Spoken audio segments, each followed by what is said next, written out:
의인은 7번을 넘어져도 다시 일어난다. 본문들에 보면 대저 의인은 7번 넘어질지라도 다시 일어나려니와 이렇게 말씀하고 있죠.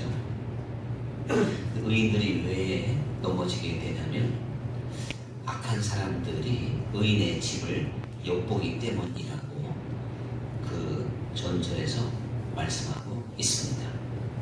사실 이 세상을 살다 보면 악한 자들 또한 악한 세력, 그것도 또한 사랑이라기도 좋은 말이 되겠지만 그런 여러 가지 세력들이 우리가 믿음의 길을 걸어갈 때 또한 의로운 길을 걸어가려고 하다 보면 공격을 하게 되죠. 조금만 볼륨을 좀 낮춰야 울리는 것 같아요. 그래서 그러다 보니까 이 의인들이 이제 넘어지게 되는데 오늘 말씀에 보면 7번 넘어져도 다시 일어나려니와 이렇게 말씀하고 있습니다. 그래서 우리가 잘 알다시피 7이라고 하는 숫자는 완전수가 됩니다. 그래서 의인의 집을 엿보는 사람들의 입장에서 야, 이제는 완전히 망했겠지, 이제는 완전히 다시 일어나지 못하겠지, 이렇게 생각이 들 만큼 그것이 바로 7번 넘어져도 그런데 다시 일어난다, 이렇게 말씀하고 있는 것이죠. 실제적으로 이 세상을 살아가다 보면 우리가 완벽하게 무너진 것처럼 또 완전히 패배를 당한 것처럼 생각되어지는 그러한 일들이 많이 있을 겁니다. 또 어떤 때는 다른 사람의 이야기가 아니라 나 한 사람이 완전히 지금 실패한 것처럼 100% 패배한 것처럼 이렇게 놓여진 그런 환경을 만날 때도 있을 겁니다. 그런데 믿음의 길, 의의 길을 걸어가는 사람은 다시 일어난다는 것입니다. 다시 일어날 수 있는 용기가 있고 기백이 있다면 그 사람은 의의 길에 선 사람이에요. 그런데 7번까지 즉 완전히 무너지지 않았는데도 한두 번 아니면 악한 자들의 약간의 공격을 받고도 낙심하고 무너지고 다시 일어나지 못하면 결국 우리가 의의 길, 믿음의 길에 굳건히 서지 못한 사람이다, 이렇게 잠언서 기자는 지금 가르쳐주고 있는 것입니다. 실제적으로 성경에 나와 있는 몇 사람의 예를 들면 우리가 쉽게 이해를 할 수가 있을 거예요. 다니엘이라는 사람이 하나님을 경외했고 믿음의 사람이었습니다. 그래서 바벨론의 포로로 잡혀갔지만 거기에서도 인정받아서 총리까지 되게 되는데 그를 시기하고 그를 또한 미워하는 수많은 세력들이 있었던 것이죠. 그게 바로 오늘 잠언서에서 말하는 이웃의 집을 엿보는 악한 자들의 괴계가 있었던 걸 보게 됩니다. 그래서 이 다니엘이 결국에는 붙잡혔고 사자굴에다가 집어 던지게 됐습니다. 다니엘이 하나님께 기도하다가 붙잡혔을 때만 하더라도 실감나지 않아요. 아마 임금이 다니엘을 다시 살려줄 수 있을 거라고 생각을 했을 것입니다. 그런데 이 다리오 왕도 어쩔 수 없는 여론에 자기가 만든 그 법대로 다니엘을 처리할 수밖에 없었던 것이거든요. 그래서 다니엘을 데리고 사자굴 앞에까지 갑니다. 사람들은 다리오 왕이 언제 마음이 변할지 몰라서 이 다니엘이 여전히 완전히 넘어지는 것으로 볼 수는 없었습니다. 근데 마침내 돌문을 열으라고 하는 명령이 내려졌고 그리고 다니엘이 거기에 집어 던져졌습니다. 사자들의 으르렁거리는 소리가 들리는 듯 했어요. 그 이쯤 됐으면 다니엘을 죽이고자 하는 모든 사람들은 야, 이제 끝났다. 다니엘은 완전히 무너졌다. 죽었다. 이렇게 평가를 내렸겠지요. 그런데 하나님은 살아계시고 오늘 잠언서 말씀 그대로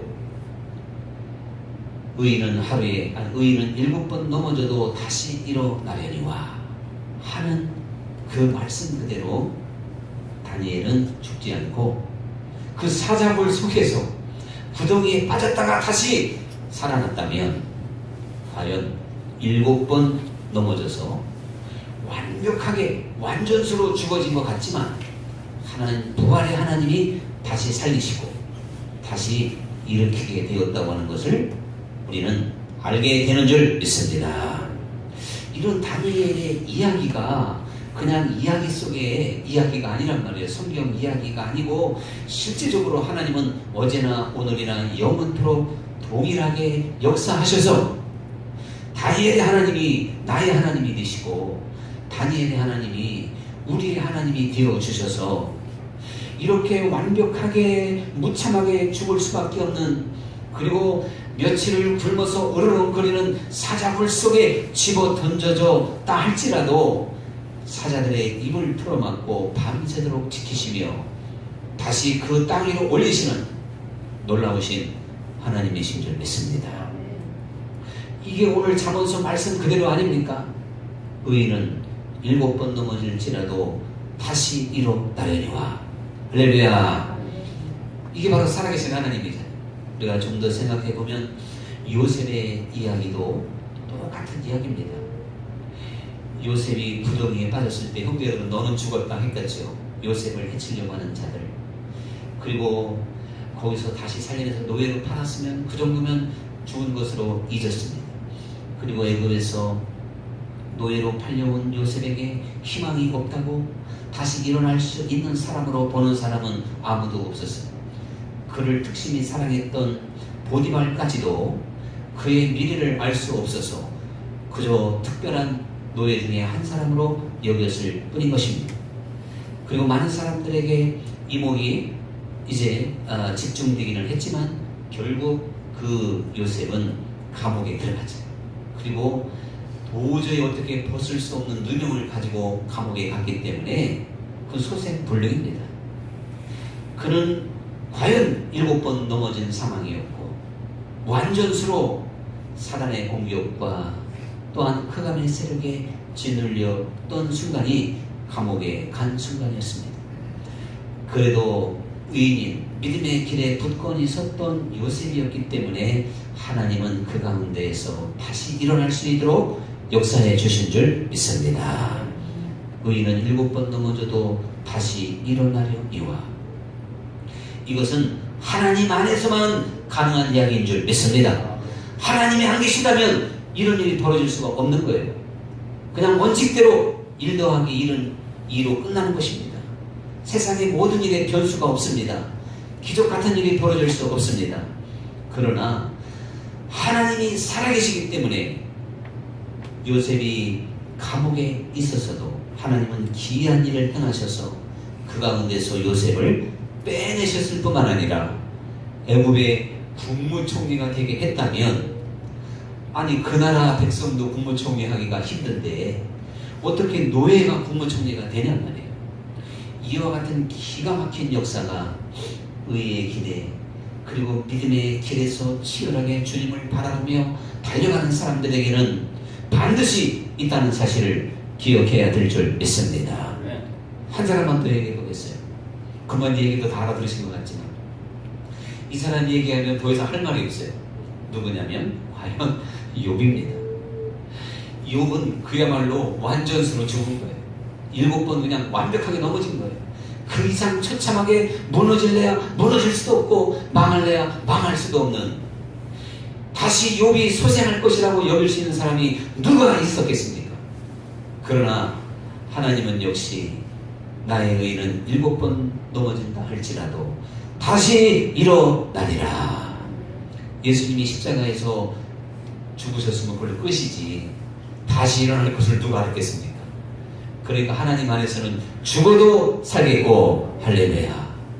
자, 이렇게 우리는 놀라우신 하나님을 믿고 있는 줄 믿습니다. 그런 하나님이 내 하나님이에요. 주님께서 부활하셔서 나의 아버지 곧 너희 아버지, 나의 하나님 곧 너희 하나님, 이렇게 말씀을 하셨습니다. 7번 넘어져도 다시 일으키시는 하나님이 우리의 아버지이십니다. 우리가 7번 넘어질 때까지 사단이 공격당할 때는 우리의 어떤 약점과 부족함과 허물로 인해서 올 수도 있죠. 그런데 하나님은 합력해서 손을 이루시기 때문에 우리가 무차히 공격을 당하고 고난과 역경 가운데 있을 때만이 사람은 자기를 돌아볼 수 있어요. 하나님 앞에 진지해지는 거예요. 그리고 마음을 다하고 목숨까지 다할 수 있는 사람이 되는 것입니다. 하나님은 그 모든 악조건을 이용하여 결국 그 의인의 길로 세워주시고 마침내는 다시금 일으켜 세우시는 하나님이기 때문에 환난날에 나를 부르라 말씀하셨고 너희 중에 고난당하는 자가 있느냐 저는 기도할 것이라고 말씀하신 줄 믿습니다. 그런데 우리가 이것을 사실 한번 다른 각도로 생각해 볼 필요가 있어요. 그래서 바로 무엇이냐면 나의 의인은 7번 넘어질지라도 다시 일어날 것이다. 오늘 이것이 우리 모든 사람에게 적용되지 아니하면 고난의 때, 연단의 때에 견딜 수 없을 뿐만 아니라 무엇보다도 내가 하나님 앞에 범죄했을 때, 뭔가 잘못했을 때, 죄가 나를 삼킨 듯 했을 때, 이때 다시 소생할 수가 없는 것입니다. 그러나 믿음을 가진 사람, 의의 길을 걸어가는 사람은 설령 실족하고 넘어지고 실수하고 하나님 앞에 때로는 범죄했다 할지라도 다시금 정신을 차리고 일어난다는 뜻인 줄 믿으시기 바랍니다. 그게 바로 베드로였잖아요. 베드로가 주님께 인정을 받았고 하나님의 아들이라고까지 칭찬을 들었는데도 어처구니 없이 3번이나 예수님을 배반하게 됐는데, 제가 볼 때는 우리가 아무리 예수님을 원망하고 불평하고 오늘 여러분 1년 또한 그동안의 세월을 이렇게 돌이켜보면 우리가 말이죠, 하나님을 원망하고 불평하고 감사하지 못하고, 이것은 사실 그리스도를 부인하는 거와 마찬가지라는 거죠. 근데 그것도 큰 죄인데 말이죠. 제 경험상 염려하고 근심하니까 엄청나게 심령이 어두워지더라고요. 그러니까 아니 지금 현실이 이래서 뭐 사람의 몸을 가진 사람이 어떻게 염려 안 할 수 있겠어요? 어떻게 근심 안 할 수 있겠어요? 근데 이걸 결코 용납하지 않는 하나님이시죠. 실제 믿음의 세계에서는 모든 것이 가능하기 때문에 아무것도 염려하지 말라는 것이잖아요. 근데 이것도 범죄가 되는데, 하나님 앞에는 허물이 되는데, 베드로처럼 베드로가 3번 부인하는 과정을 보면 점점 막 그 강도가 더 세잖아요. 그래서 그냥 도대체 나사렛 예수와 나와 무슨 상관이냐? 전혀 상관이 없다. 완전 이건 가룟 유다보다 더 심하게 사실은 배신한 거나 마찬가지죠. 가룟 유다는 단지 팔았을 뿐이지 사실 베드로가 예수님을 더 서운하게 한 겁니다. 베드로는 완벽하게 무너진 거예요. 정말 7번 넘어진 거예요. 그 정도 부인했으면 벼룩도 낯짝이 있다고 예수님 얼굴 보기도 어려워요. 다시 소생하기도 어려워요. 그러나 베드로는 다시 일어났습니다. 그게 바로 믿음의 사람이고 의의 길을 추구하는 사람인 줄 믿습니다. 근데 유다는 한 번 배반해놓고 다시는 일어날 수 있는 힘이 없었어요. 하나님의 사람, 믿음의 사람들은 내가 때로 육신적으로 환난과 고난 가운데 뿐만 아니라 죄악이 나를 무겁게 만들고 나를 비참하게 만든다 할지라도 개의치 않고 용기 있게 주님 앞에 나아갈 수 있는 사람이 되는 것입니다.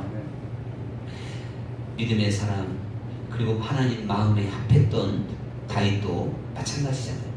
다윗이 그 정도로 범죄했으면 그건 완벽하게 무너진 거잖아요. 간음죄에다가 살인죄에다가 사람이 할 수 있는 가장 흉악한 죄를 범했습니다. 그에게 무슨 용기가 날 수 있을 것이며 그에게 무슨 힘이 날 수 있겠습니까? 하나님께 다시 일어날 수 있는 힘이 없었어요. 그러나 다윗은 기어이 다시 일어나는 사람이 되었던 것이죠. 그게 바로 이제 나의 의인은 7번 넘어질지라도 다시 일어나려니와 이 말씀에 그대로 해당이 되는 줄 믿으시기 바랍니다. 우리는 신앙생활을 이렇게 생각하면 정답입니다. 예수님께서 세상 가운데 있는 우리들, 죄악 가운데 있는 우리들을 그 가운데서 빼내시고 구원하셔서 좁은 길에 세워주신 겁니다. 이 길은 생명의 길이고 진리의 길인 줄 믿습니다. 이것이 구원의 시작이고 구원의 의미는 이렇게 시작이 되는 겁니다. 우리가 그냥 예수님 믿어서 복음을 이해하고 천국 가게 되었다는 얘기가 아닙니다. 예수님이 우리를 구원하신 것은 우리를 저 죄악 가운데 상황 가운데 우리를 구원하시고 생명을 주시고 또한 우리로 하여금 하나님의 자녀가 되게 해 주셔서 이제 저 천성을 향해서 걸어갈 수 있는 출발선에다가 놓은 거예요. 이것이 주님께서 우리에게 맨 처음에 하신 일입니다. 그리고 이 길을 잘 걸어갈 수 있도록 우리와 친구가 되어주시고 우리를 때로는 업어주시고 안아주시고 우리의 등을 밀어주시며 저 천국까지 우리를 이끌고 가시는 우리 주님인 줄 믿습니다. 보혜사 성령으로 오셔서 우리를 떠나지 아니하시고 우리와 늘 함께 하시며 응원하고 있습니다. 때로는 말할 수 없는 탄식으로 때로는 강력한 은혜를 베푸시며 그러나 우리가 은혜를 아무리 많이 받아도 우리가 아무리 많은 깨달음을 얻어도 너무나도 쉽게 세상의 눈에 보이는 것과 내 환경에 넘어지고 육체의 본성을 가지고 태어난 우리들은 우리의 연약함 속에서 내 발등을 찍고 싶을 만큼 후회하고 회개하고 바르게 살아보려고 하지만 이게 쉬운 게 아닌 거예요. 그렇기 때문에 나중에 잘 믿어야지 이건 큰일 날 일입니다. 경건의 연습은 지금 시간 있을 때 미리미리 해야 될 줄 믿습니다. 신부 화장을 1시간 남겨놓고 할 수 있겠습니까? 신부 화장은 난 잘 모르지만 일주일 전부터 최소한 일주일 전부터 해야 될 것 같아요. 왜? 화장발에 잘 맞게 좀 이거 피부를 먼저 이렇게 좀 개조해놔야지. 개조 이상하게. 그러고선 하듯이 어때요? 일주일이면 됩니까? 전문가들 많으신데. 자, 이렇게 하나의 그 준비도 그 기간이라는 게 있어요. 설교도 한 편 하려면 준비하는 시간이 있어야 되고요. 맞죠? 여자분들이 외출을 하면 항상 남자보다 늦잖아요. 그러니까 미리미리 준비하셔야지. 마찬가지예요. 경건의 연습도 철저하게 준비하는 시간이 있는 것입니다. 우리는 세월을 허송하지 말고 내가 하루하루 살아가는 이 시간이 경건의 연습의 그런 날이라는 것을 아셔야 되는 거예요. 그런데 바로 이것을 깨닫기 때문에 의의 길을 걸어가는 사람은 진정한 믿음의 길을 걸어가는 사람은 내 인생을 이렇게 이해하기 때문에 7번 넘어져도 포기하지 않는 겁니다. 때로 우리 육성이 야 진짜 나를 7번 넘어지게 만들 때가 얼마나 많아요. 요즘에 제가 만약에 의의 길을 걸어간 사람이 불필요하게 한번 화를 내게 되면요 그건 보통 심각한 게 아니에요. 제가 이거 안 하려다 갑자기 갖고 온 사람 나가야겠네. 세상에 여행 중에 제가 또 한번 불같이 화를 냈잖아요. 그 깐죽거리는 단원이 하나 있어가지고 사람이라는 게 참 말이 못하겠네. 알고밖에 안 나오네. 너무 얼떨게 당해가지고 이게 캄보디아가 깜깜한 나라가 하나님이 환상도 안 보이고 꿈도 잘 안 보이죠. 네? 우리 여행 중에 있으니까 뭐가 보이겠어요. 미리 보여줌도 없이 그것도 제가 한 그 시간으로 9시 몇 분에 이렇게 좀 잠을 자려고 그러는데 이 사람들 잠도 안 자고 자꾸 내려오라고 그래. 그래서 내가 또 어떻게 신부장이 안 내려가 분위기 맞추려고 내려갔죠. 잠자다가 내려갔어. 하도 카톡이 떠가지고. 그래서 내려가서 이야기 반이 벌어졌는데, 거기에서 부지불식간에 제가 어떠한 학교 문제로 자꾸 얘기하다가 아주 그냥 불같이 화를 내버렸어요.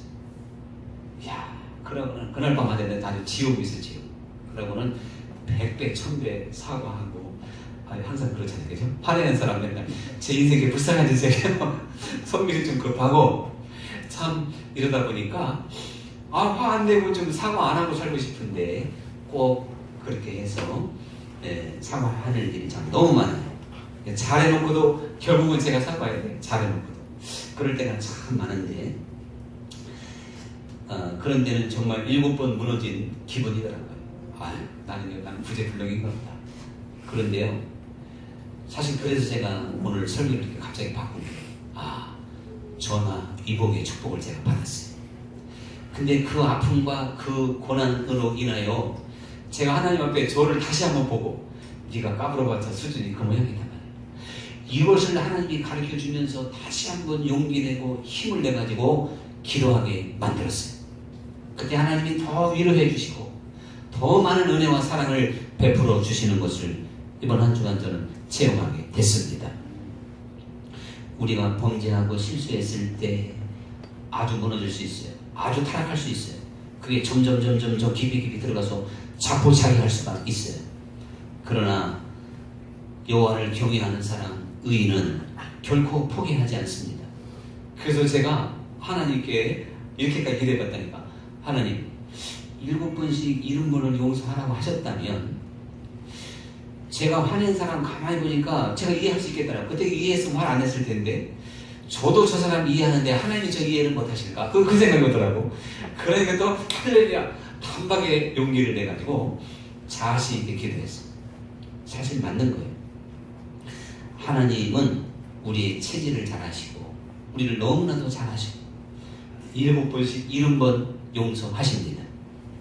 하나님은 그러나 이러한 것들을 통하여 계속 일어나고 이게 무슨 습관이라는 건 아니에요. 또 제가 가다가 무엇 때문에 넘어질지 몰라요.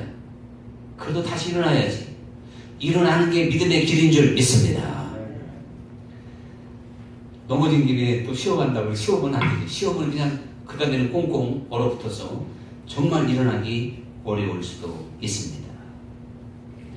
부부싸움은 칼로 물리기라는 말이 있습니다. 하나님을 경외하고 하나님을 사랑하는 사람은 사실 우리가 하나님 앞에 일어나는 범죄로 깊이 상심할 이유가 없는 거예요. 하나님은 이미 그것을 용서하셨고 받을 준비가 충분히 되어져 있는 분입니다. 그러므로 부부지간에 별 실수하고 별 싸워도 다시 금방 친해지듯이 하나님을 경외하는 길은, 의인의 길은 바로 그런 것입니다. 우리는 언제나 하나님과 서먹함이 없이 하나님과 항상 가까운 사이로 바로 회복할 수 있는, 7번 넘어지는 일이 있었다 할지라도 그래서 완벽하게 내가 하나님을 실망시키고 너무나도 무참한 모습이 되어져 있다 할지라도 전혀 문제될 게 없습니다. 그 가운데서 다시 일어나기를 원하시는 분이 바로 우리 하나님 아버지인 줄 믿습니다. 그러면 죄 짓고 또 이건 아니잖아요. 반복이라는 게 아니고, 그러므로 우리는 바로 이러한 정신으로 하나님 앞에 바로 서는 정신으로 살아야 됩니다. 아무리 조심하고 아무리 주의해도요, 부지불식간에 또 연약함이 나타나더라고. 그러니 날마다 회개하여 일어서는 자가 복이 있는 줄 믿습니다. 그러다 보면 신앙이 장성해지면 이제 안 넘어지는 거죠. 그러니 여러분, 우리가 이 세상에서 살아가는 의미는 다른 거 아니에요. 내가 이 세상 몇 년까지 살지 모르지만 어느 한순간에는 절대 무너지지 않는 분들이 될 수 있기를 간절히 축원합니다. 주님의 이게 결론입니다. 근데 이게 하루아침에 절대로 안 됩니다. 지금 일어나는 연습을 하지 않는다면 희망이 없습니다. 지금 끊임없이 경건의 연습에 아주 역조하지 않는다면 아무 소용없는 거예요. 우리 주님께서는 허물 많고 죄 많고 문제 많고 악한 본성을 가지고 태어나는 우리들이지만 넘어지지 않는 그러한 신앙인으로 하나님의 자녀로 만드시는 분이세요. 근데 이게 하루아침에 안 되기 때문에 7번 넘어질지라도 다시 일어날 수 있는 그러한 신앙의 비밀을 가지고 주님을 가까이 하며 날마다 경건에 이르기를 연습해야 될 줄로 믿습니다. 하나님을 우리가 부모 자식 간에도 그렇잖아요. 이게 사람은 한번 인간관계가 깨지면 다시 회복하기가 어려워요. 그래서 참 모든 인간관계는 그래요. 그런데 가까운 사이일수록 부부싸움 아까 말한 칼로 물베기인 것처럼 부모 자식 간에도 이거는 부부보다도 더 문제가 안 되는 거예요. 하나님과 우리 사이에 그런 관계가 아니면 어떻게 관계가 회복이 안 되는 겁니다. 하나님 앞에 우리가 잘 모르는 사람처럼 그런 관계라면, 그래서 내가 한 번 실수하고 한 번 싸우면 겉으로는 화해한 것 같지만 좀처럼 하나 되기 어려운 사이가 되어버린다면 이거 얼마나 문제가 많겠어요. 근데 하나님은 우리의 좋으신 아버지입니다. 우리가 그 하나님을 사랑할수록 내가 범죄한 거에 대해서 너무 낙심하면 안 돼요. 그렇다고 죄를 져도 좋다는 얘기는 아니잖아요. 하나님을 사랑하는 자가 쉽게 넘어지지를 않는 겁니다. 그러나 넘어졌다 하여 낙심해서는 안 되는 겁니다. 7번 넘어졌다 할지라도 다시 일어날 수 있는 그 믿음을 하나님은 원하고 있는 줄 믿습니다. 이 믿음을 가진 사람이 누굴까요? 하나님을 가까이 하는 사람, 하나님을 사랑하는 사람만이 가질 수 있는 용기입니다. 감각입니다. 그러므로 그는 다시 일어날 것이고 회개할 것이고 반복하지 않을 것이고 결국에는 의의 길로 힘있게 걸어가게 될 줄 믿습니다. 오늘의 찬양 드리겠습니다.